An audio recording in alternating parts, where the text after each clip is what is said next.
So at what point does it start to creep into you the idea of coaching? Is that something much later? Never thought I would ever coach. The only thing I can tell you is I had Gary McKnight after Bob Johnson, my Little League baseball coach. I ended up going to Mater Dei High School, and it was about 30 minutes away from my house. And it was a powerhouse. I was the year before I wanted to go there. They were playing. I knew I had a chance to go play there. They played DeMatha back in Washington D.C. It was number 1 versus number 2 in the country. And I remember listening on the radio. And they did rankings. We had Tom Lewis. Yes. Danny Ferry was the stud at DeMatha at the time. Wow. And it was just my passion when basketball. I'd watch the Big East games and. The 7 o'clock Big Monday game was 4 o'clock in SoCal. So when you're in the 7th and 8th grade and you're loving hoop, you're coming back, you're riding your bike home, and you're watching these games. And it was just, that's what I was going to do. And then I got obsessed with New York City basketball. I read Heaven is a Playground. I watched movies. I did whatever. And I could almost visualize myself like this playing in a New York City playground when I was in the most suburban place in the United States of America. But it was this dream. And, I never thought I would coach, and I just kept playing. I made my dream come true going to Syracuse and played for Gary McKnight, who's a legend. He got a 95% winning percentage in Southern Cal. And then I got a chance to go play at Syracuse, which was my dream. And we all know Coach Bam's one of the greatest coaches of all time. Got a chance to do USA Basketball with Coach K, and one of the greatest coaches of all time. And through my process, when I fell into coaching, never thought I would do it. I just was able to reference some of the greatest coaches, and it's really helped me through my career. What was the spark? What was the very first thing? Like, did Jim Boeheim ever say, like... You know what the spark was? The spark was I got done. I tried to play overseas, tried to play professional, and I got fired more times than Colonel Sanders. People... didn't buy his recipe. I thought it was 10,000 times. That's an exaggeration. But, boy, I was getting hit with a baseball bat everywhere I went. It was just... Humble pie. I got fired 6 times in 2 days by one of the greatest coaches. His son Eric's a successful coach, but Bill Musselman. I got in Rochester, Minnesota. I got fired in Turkey. You don't get fired in Turkey. And I was stuck in Turkey.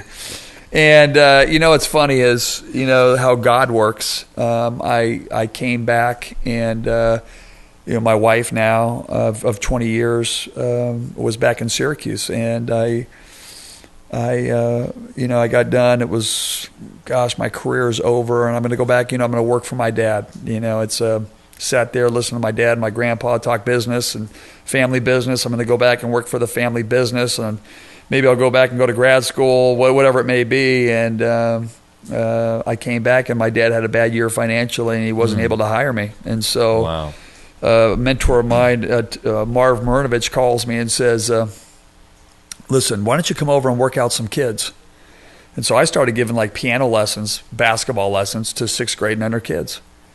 And started, the lessons that I had and the great coaches that I had, I started giving lessons to the kids. Just passing along wisdom. And I literally, there was so much power in it. And I always tell this story, and I'm going to mess up his name. I think it was Joe Janzik and Ed Janzik. It was vice versa. One was the father, one was the son. The father was a rocket scientist.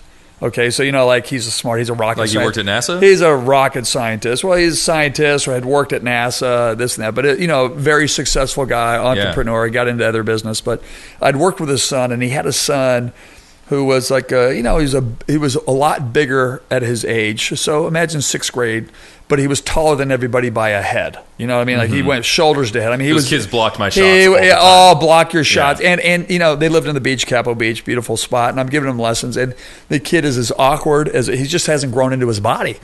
And so I remember going and working out for the first time, 4.0. And I hate to use the word nerd, but he was a nerd. I mean, it was what you would say, if you looked in the dictionary, it said nerd, that's what he was. But an incredible kid. And I'd worked with him, and I just went to the basics, and I was so passionate because he wanted to learn so bad. And you're doing fingertip control, all the pistol P drills that I did as a kid, and you saw him. And then we worked on layups because he couldn't make a layup, and I had him set outside the box, and he would he would look at it, instead of doing the Mike and drill, it was like, okay, now you're just going to take one step with your left foot and you're going to shoot it up with your right hand in the box. You got to make layups with your eyes, keep your head up. All the things that my great coaches have taught me.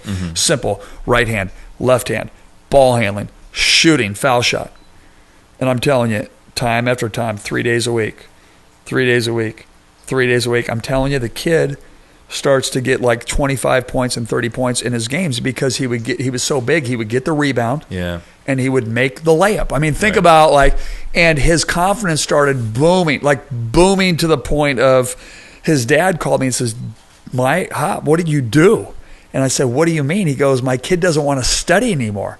All he wants to do is go outside and work on his game. Wow. And I thought it was the greatest compliment of all time. Yeah. And there was power in that because it wasn't just, coaching isn't just about getting a kid to, become better. It's building confidence. Yeah. It's talking them through it, just like the great coaches did with me. They got me through the hard times, and to inspire somebody to be better and to teach him things that would work for him.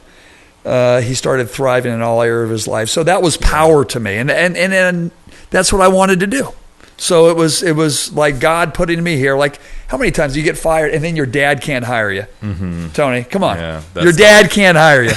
I mean, if it doesn't get any more depressing, I mean, come on. Hey, you know what? Sometimes you need those doors to stay closed so that way you can go where you're supposed to be. No question. But, man, so I think it's really fascinating to me, all the college coaches that I talk to, regardless of the sport. They all, and it really doesn't matter. I know that college sports is now, it's gotten to be this big money thing, and people look at contracts and things like that. But every coach that I talk to, they all still look at themselves as teachers. Yeah. I mean, you're in education, ultimately. Yeah. You're in education. Well, the great coaches back in the day, you had to get your teaching credential to even coach. To get a job, you had to have your master's. Well, you had to have your master's. So a lot of coaches actually went to school to teach. Like, they got their teaching credential. They taught in a classroom. They learned psychology. They learned to put game plans together. And so, obviously, teaching is what it's all about. And that's why, the great coaches that I've been around, they were not only great basketball teachers, but they kind of correlated coaching basketball into being successful in life. Right. And that's what it's all about. And I really believe I've seen and experienced so many experiences with other coaches that they've just changed people's lives for the better using basketball as a tool. And that's you take on your lessons as you learn, as you move forward, and that's my passion. And I'm lucky because I got a staff that has the same values. Yeah, and, you really do. And that's what it's all about. You surround yourself with great people, like my dad always taught me, and you're in it for the right reasons, and the intention is to change people's lives for the better and get them to believe in something greater than themselves and do something as a unit. And that's the greatest thing about coaching.